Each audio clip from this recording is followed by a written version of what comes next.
ബുധനാഴ്ച ഉച്ചയ്ക്ക് ശേഷം പെയ്ത ശക്തമായ മഴയിൽ തകർന്ന് മുക്കം നഗരസഭയിലെ 7ാം ഡിവിഷനിലെ ഒഴലൂർ കുളമുള്ളകണ്ടി റോഡ്.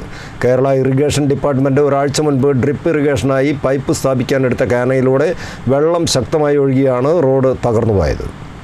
മുക്കം നഗരസഭയിലെ 7ാം ഡിവിഷനിലെ ഒഴലൂർ കുളമുള്ളകണ്ടി റോഡാണ് ബുധനാഴ്ച ഉച്ചയ്ക്ക് ശേഷം പെയ്ത ശക്തമായ മഴയിൽ തകർന്നുപോയത്.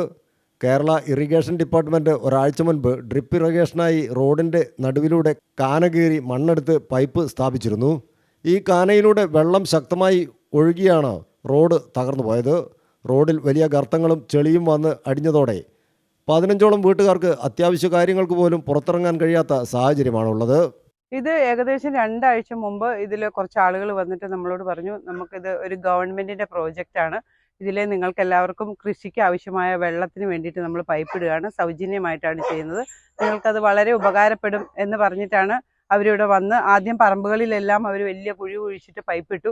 അതിനുശേഷം താഴെ റോഡ് മുതൽ മോള് അങ്ങ് വരെ റോഡിൻ്റെ നടുക്കൂടെ വലിയ കാന തീർത്തിട്ട് അവർ പൈപ്പിട്ട് പോവുകയാണ് ചെയ്തത്.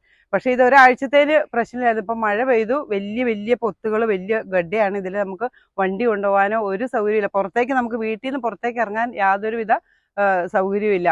പ്രായം ചെന്നവരും രോഗികളുമായ ആളുകളെ ആശുപത്രിയിൽ പോലും കൊണ്ടുപോകാൻ കഴിയാത്ത അവസ്ഥയാണെന്നും നാട്ടുകാർ പറയുന്നു. ഇതേ ഞങ്ങൾ ഇറിഗേഷൻ്റെ ഒരു പൈപ്പ് 2 ആഴ്ച മുമ്പേ തുടങ്ങിയതാണ്. അപ്പോൾ ഇപ്പോൾ ഇന്നലെ മിഞ്ഞാന്നും പെയ്ത മഴയത്ത് എല്ലാം കുത്തിയൊലിച്ച് വലിയ ഹോളായി. പിന്നെ ഈ റോഡിന് ഫുള്ള് ഒരു 200 മീറ്ററോളം ഈ റോഡുണ്ട്, ഈ കട്ട് റോഡ്. അതിൽ നടുവ് കൂടെ കാന എടുത്തതിനുണ്ട് ഫുള്ള് ഇന്നലെ മിഞ്ഞാന്നും ഇന്നും ഇന്നലെയും പെയ്ത മഴയത്ത് ഫുള്ള് ഹോളായി തുടങ്ങി വെച്ചാൽ കുട്ടികളും എല്ലാം വീണുണ്ടെങ്കിൽ കാലൊടിഞ്ഞ് കയ്യോ ഒടിഞ്ഞ് വീഴുന്ന ഒരു അവസ്ഥ വരുന്നത്. നമുക്ക് നടക്കാൻ പോലും പറ്റാത്ത ഒരവസ്ഥ. എന്നിട്ടല്ലേ വണ്ടി കൊണ്ടുപോകാൻ പറ്റുന്നത്. ഇത്രയും ഒരു 5-8 വീടുകളുള്ള അവിടെ. അധികൃതർ എത്രയും പെട്ടെന്ന് റോഡ് യാത്രായോഗ്യമാക്കണമെന്നാണ് പ്രദേശവാസികളുടെ ആവശ്യം. News bureau, Mukkam.